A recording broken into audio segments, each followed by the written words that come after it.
owner of Future Perfect Engineering, Kyle Vissner. He has joined us today. Kyle, thank you so much for taking the time. We look forward to seeing your presentation. I'll go ahead and stop sharing and give you the floor. Thank you so much. All right. Thank you, Rhett, and thank you, Brian, for inviting me. I've been talking with Brian about this since September, if you can believe it or not, Brian. And so from back when I was talking to him about a crazy idea involving jacks. And so I really do look forward to kind of sharing this with you today. And I just need to fix my monitor so I can see Teams and my presentation at the same time. So one moment here. There we go. Hang on. Over. Sorry about that. Okay, so now.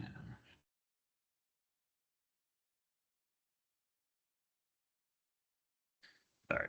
Hang. Why is this not?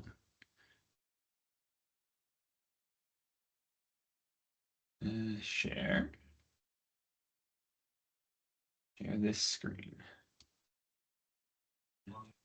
Looking good, Kyle. Oh, except it's presenting on the wrong screen. So let's see. Almost. Sorry about this. Oh. Try one more time.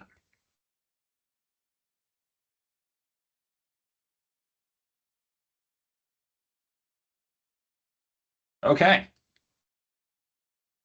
There you go. Looks Finally. good. Thank you. Sorry about that.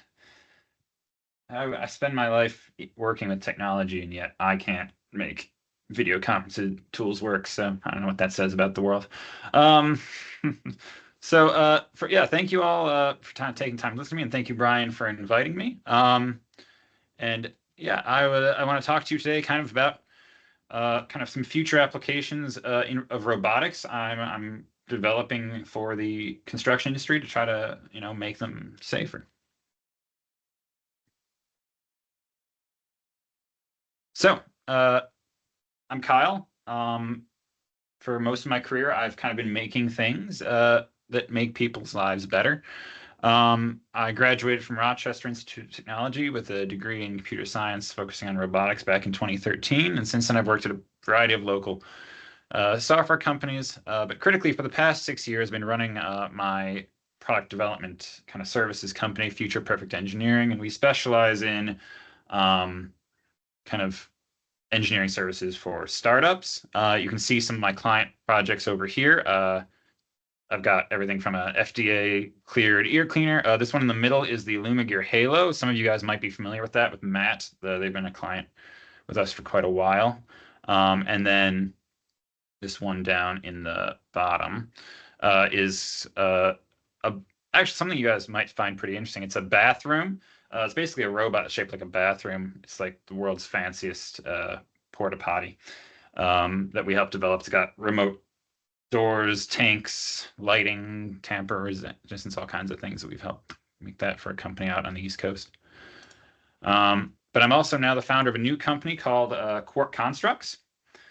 And what Quark Constructs is a new startup that we're trying to change the way that we kind of lift and move things on construction sites, with the goal of making those sites safer and also more productive. And that's actually really important, as you'll kind of see as we go through here, about how we can make things safer. Is we need to make them safer while making them,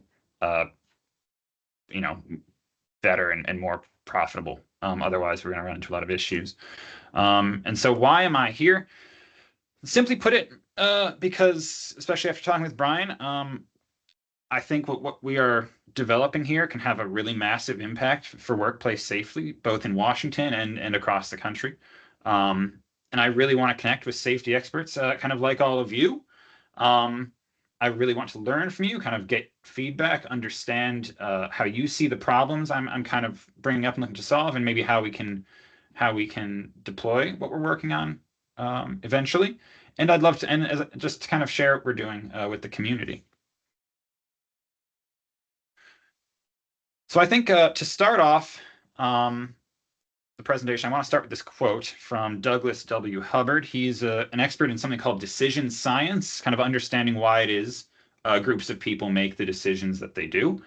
And just to kind of read off, it's never attribute to malice or stupidity that which can be explained by moderately rational individuals following incentives in a complex system. I think the construction industry overall, we can definitely define as a complex system, and that, with hundreds and hundreds of thousands of people working in it, we can kind of understand it that way. And I think I'd like you to kind of keep this lens in mind, kind of as we go through the next slides. So I want to start with a real world example. This one is one that you are, I know, intimately familiar with here. You saw it, but also I was talking to Brian early on. This is one he shared with me that resonated, right? So back in September, there was a framer killed at an apartment building construction site in Washington when him and a coworker were attempting to lift a 420-pound beam using 2 scissor lifts. Something went wrong and the beam fell and landed on him, and unfortunately he did not survive. And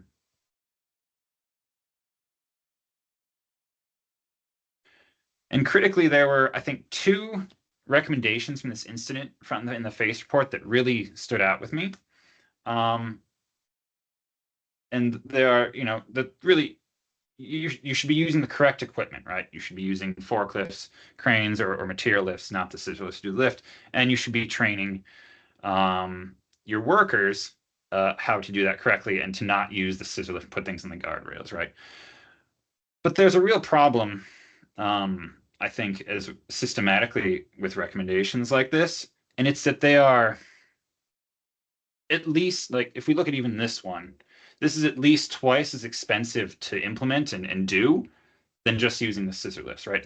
At a minimum, we're talking about kind of probably 2 people on scissor lifts and 2 people using material lifts to get this beam into place, instead of 2 lifts and 2 people. That's 4. So we're talking about 4 people, right? And if we look to some of the other examples like cranes, if you're a framer and you normally just have carpenter on site, bringing in a crane for a day with a trained operator and potentially people who also know how to rig up the lift and all that, that's a lot of expense to do something that you don't do all the time.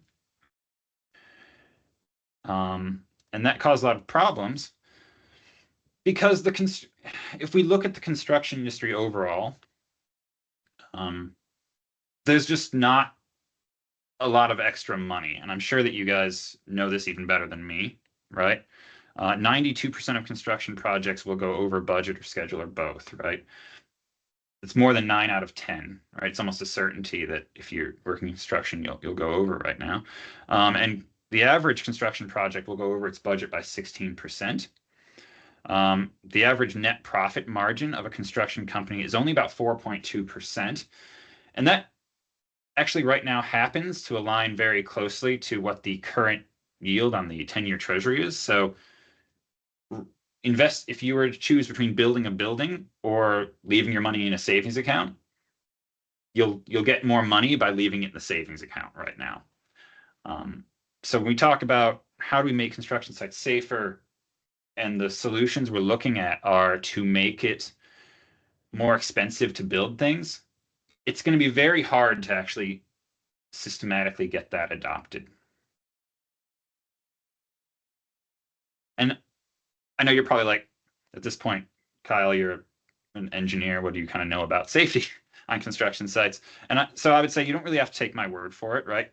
If you spend any time kind of in like the construction communities online, you'll see post after post kind of like this, right?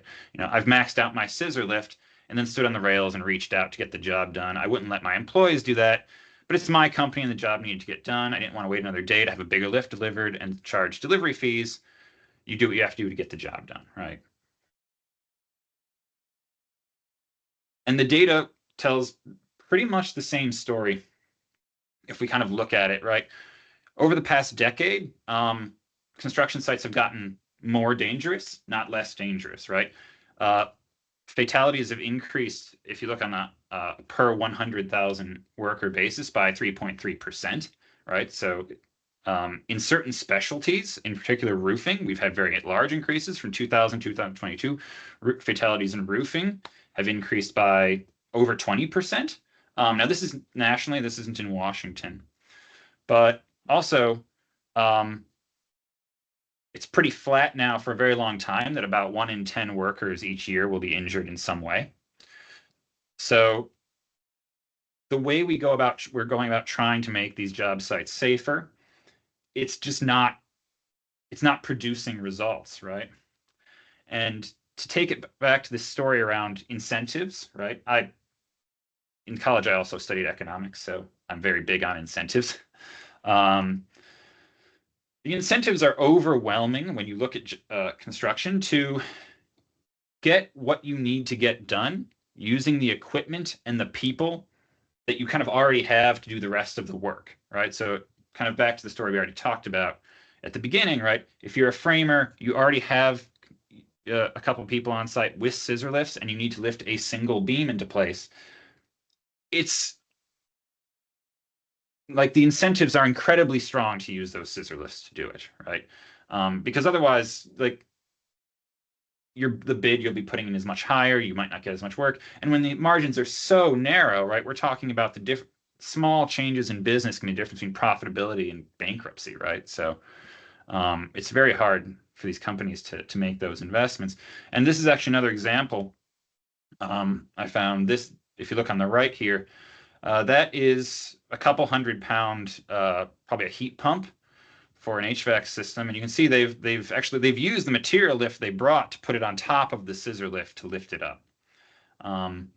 It's not entirely clear why. I believe it has something to do with if you look above them, the gap between the catwalk and the wall there, and how they could use the material to get it in. They couldn't figure out a way. So instead of stopping, potentially getting a forklift or getting a specialist in, right? They need to get it done today, right? Their team knows how to use the scissor lift. They might have work scheduled for the next day, right? If they're going to pause work today and come back tomorrow with a lift they can use to actually get it up there, they're going to have to push back other jobs they've already signed contracts on, right? And there's a decent chance the customer is kind of also on top of them, especially if this is a heat pump and maybe something's wrong with the heating, like to get it done today, right? Telling them, oh, we have to stop work and come back in a couple days with different equipment. That's a hard sell to the customer. It's going to be a hard sell to the businesses. So if you think about it, the equipment that we're asking the trades to use really does not line up with the incentives, where every kind of unique task has its own special piece of equipment, right?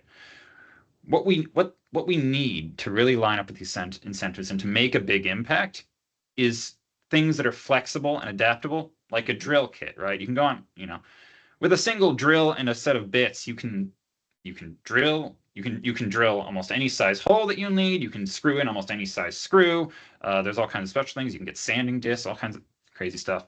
And instead, we're kind of giving them equipment that is more like a screwdriver, right?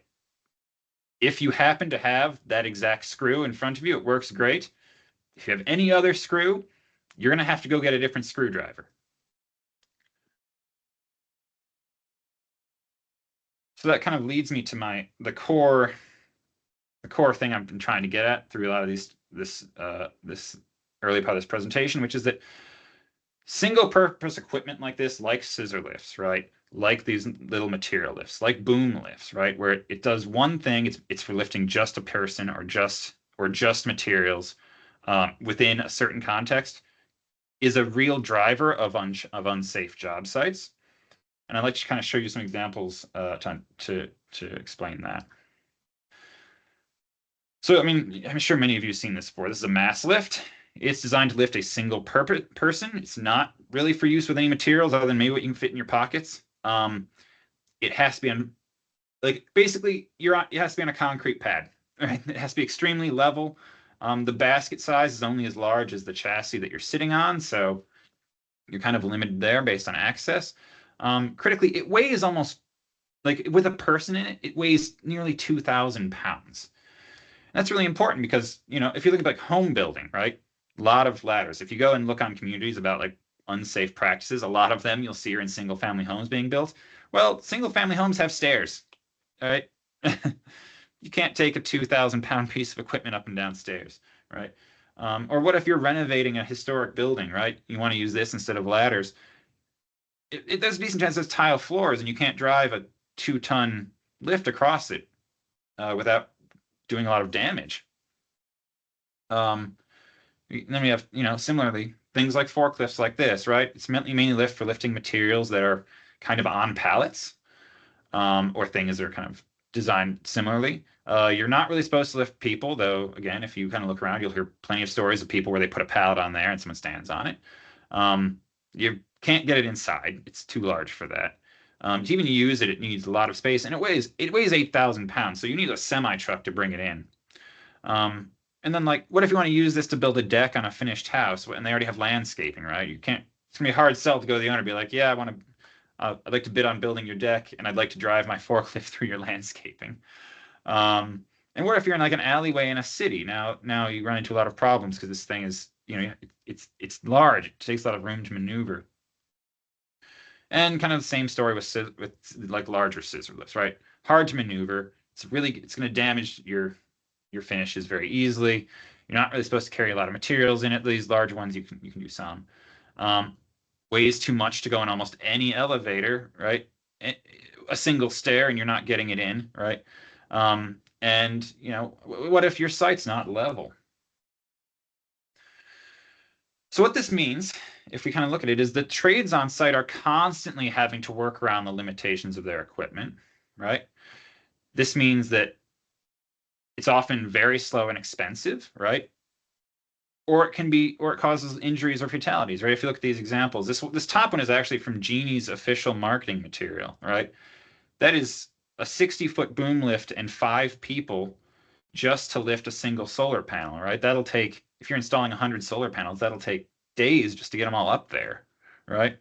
And then obviously, as we kind of talked about, if you have, there's plenty of people misusing equipment that can do that. But even if you're using it correctly, right? Imagine you're lifting that scissor lift, that beam. If one of the people loses their grip on that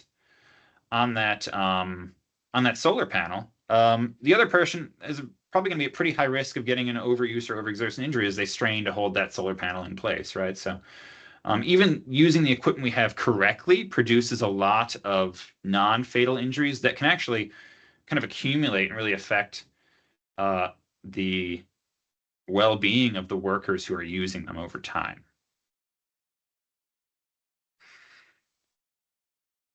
So what that means is what we really need is to create the drilling kit for lifting and moving on job sites, right? How do we reinvent how we lift and move things on job sites in a way that is as flexible as a drill?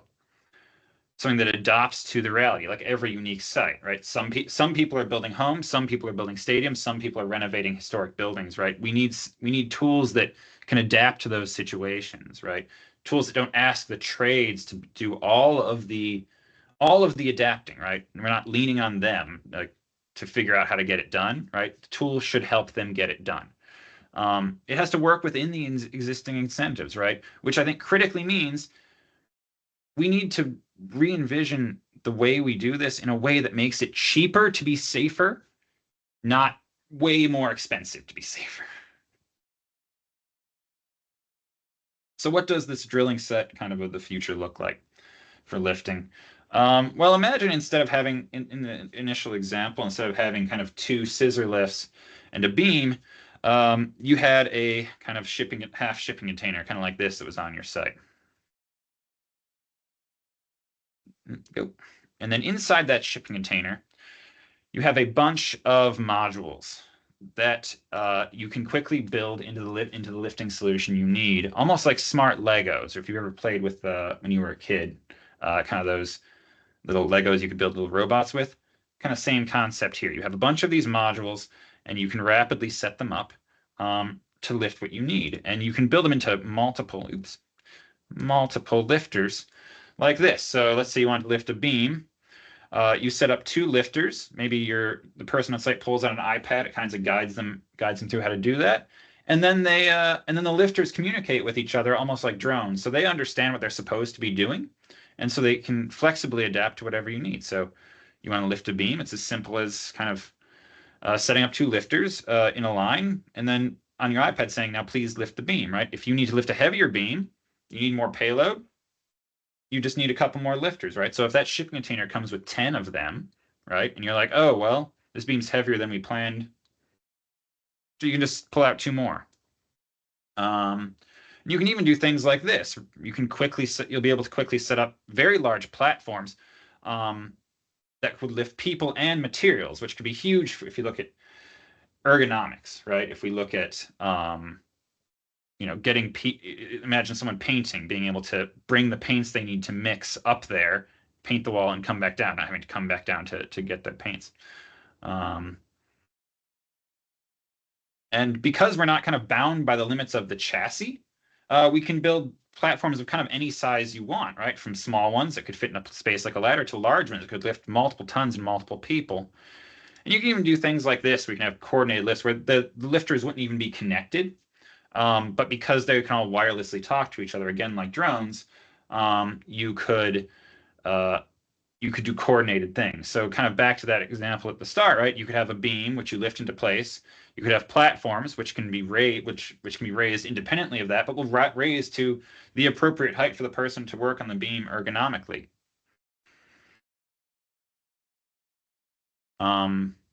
Sorry, that's the end of that. Go ahead. And now you'll notice this is a little different. So the first one was an animation. This is actually a physics simulation that we're working on of what that system looks like. But you can do things like lift on uneven terrain, right? So because again, they're not physically connected in the same way we are with like a lifter with a chassis, right? You can do things like lifting a beam. Are you running? There you go. Lifting a beam. Even if the terrain isn't flat, right? Which I've seen plenty of examples of painters building painter scaffolds on top of stairs, right?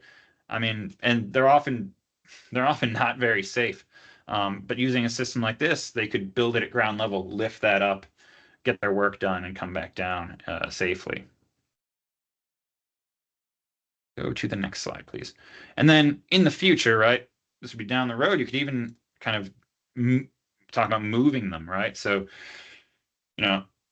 if you were trying to move this beam with a forklift, right, this getting around this corner would be almost impossible, right? But since again we can move things using kind of multiple robots working together, you can move it almost like 2 people moving a table, right? So you can do things like this where they can kind of maneuver this very large beam around a tight corner, and then kind of go on their way. So now you're not asking trades to be like, oh, well, the forklift won't fit around this corner. How are we going to do it? Well, now they're going to jury rig up something on site it's probably dangerous. Instead, the system can adapt to what comes up.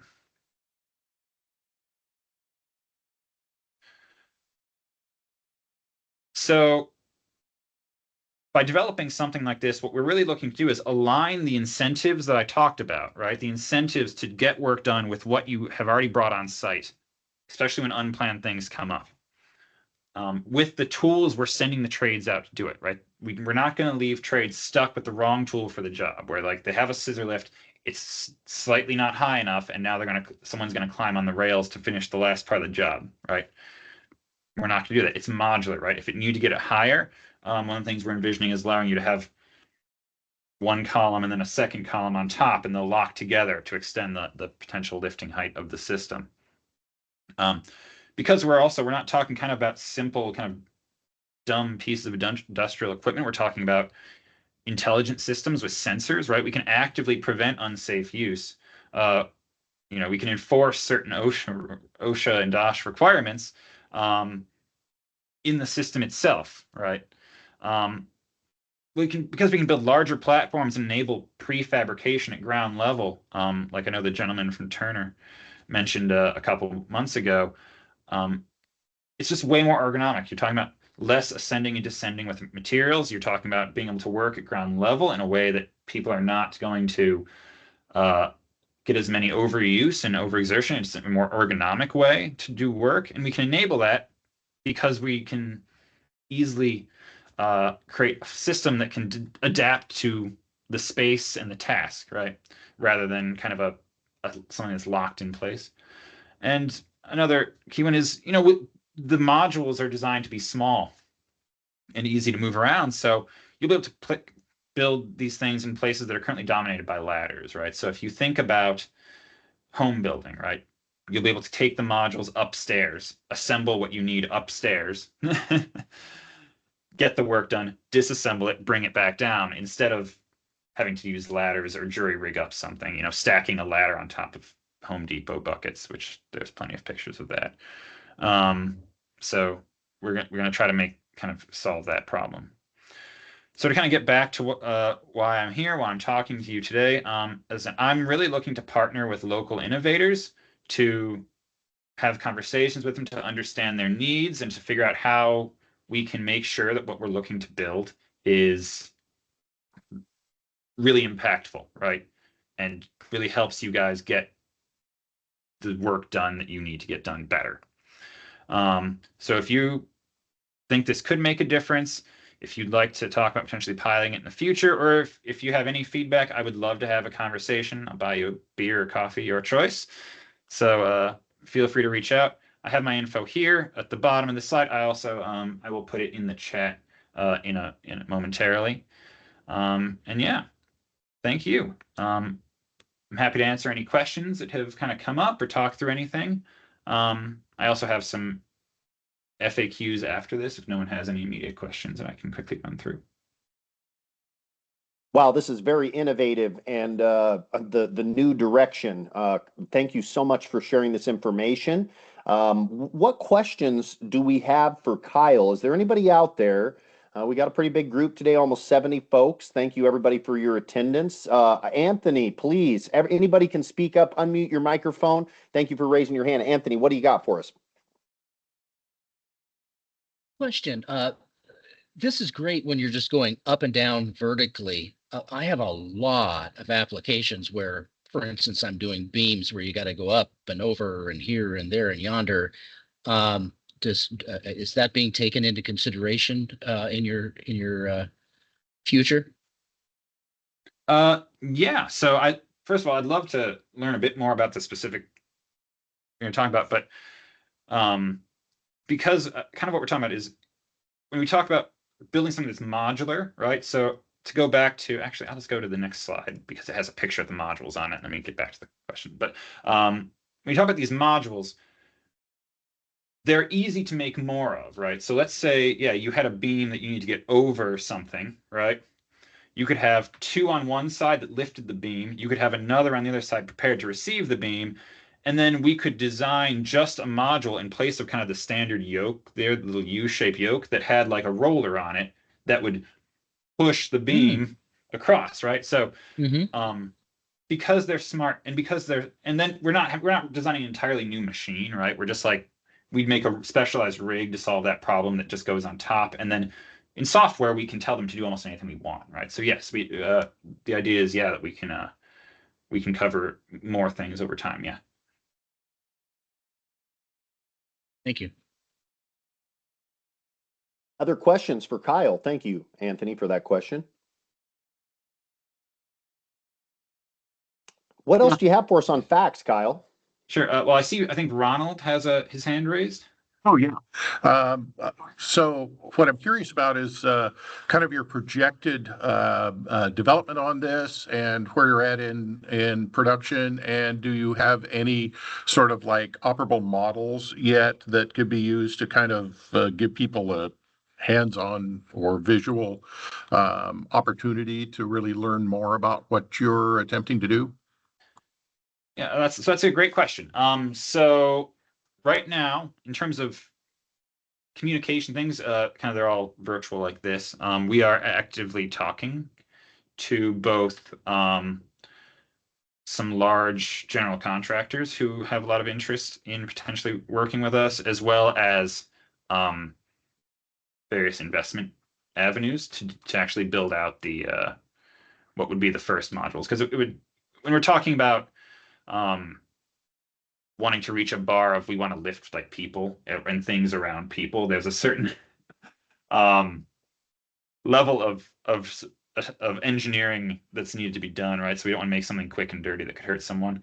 So yeah, right now, still early. I think I mentioned I sort of started working on this back just in September, and I was talking to Brian about this crazy idea around like why are there so many jacks in the world? And so we're still early, but we're going really fast. So I'm hoping within the next year, we'll start having some physical things people can start to use and play around with. Which will still be charged for if we move to Team. Very cool. Thank you. This is an incredibly intriguing concept.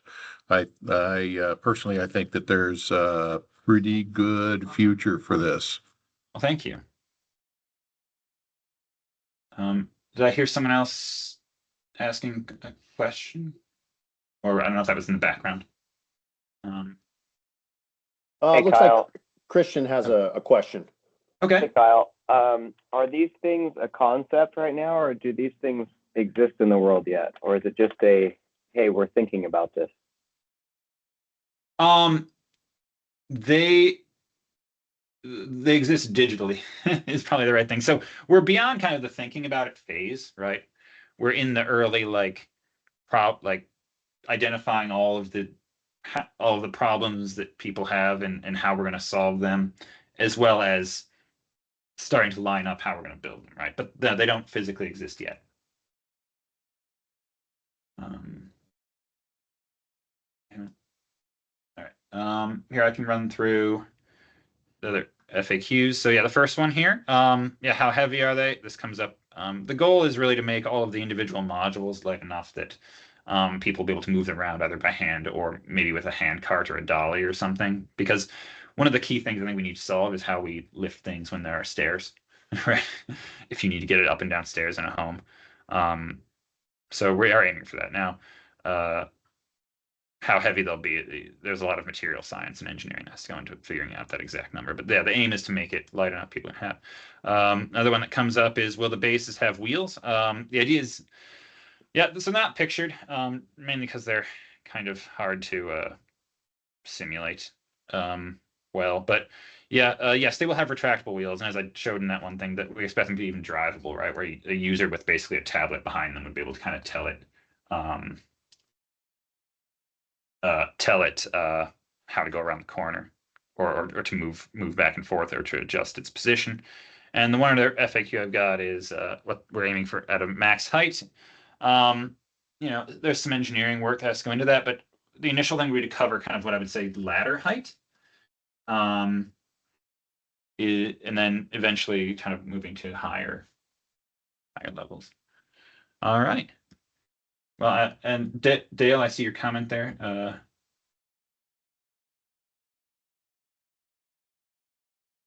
Yep. Okay. Yeah. Thank you, Dale. Yeah. So yeah, the simulations are continuing to. We're making more and more of them. So yeah, we're going to try to build a virtual construction site to have them working. So thank you for that feedback. Hey, Kyle, I got a question for you. Sure. Just kind of thinking out loud here. In terms of like power supply, how would this be powers? Was it like battery? Is it a plug-in? Construction sites, different phases have different means of power. So what's battery life looking like for something like this? Great question. Yeah, so the short answer, they would be probably using pretty chunky removable batteries. So kind of go back to that drill example, right? The goal would be that, just like you have those drills, you have the big battery pack and take it off. In the base, there would be a battery pack that you could remove, charge, and swap. So you're not going to have to plug them in to recharge them, right? You're not going to have to I'm not charged enough, I'm going to have to wait around. You can have spare batteries charging and plug them in. In terms of battery life, a lot of it depends on until we do the electrical engineering on that, I can't give you a hard number, but when we talk about battery life, a lot depends on how much time it's being active, right? So the technology we're looking at for the actual lifting mechanism would not require any power when it's stationary. So it's only going to draw power when it's moving. So if you're going to do if you build a big platform, like let's say a painter's scaffold, and you then bring all your paints on, you lift it up to the height you want to work, you get all your work done, you come down, you won't use almost any battery, right? Right? There's a decent chance talking depending on how heavy it is, like a couple hundred lifts up and down with a battery. Now, if you're going to drive it around and stuff, then that's different. But yeah, but it would be a swappable battery. I hope that answers your question. Oh, no, appreciate it. Thank you. Thank you. Thank you.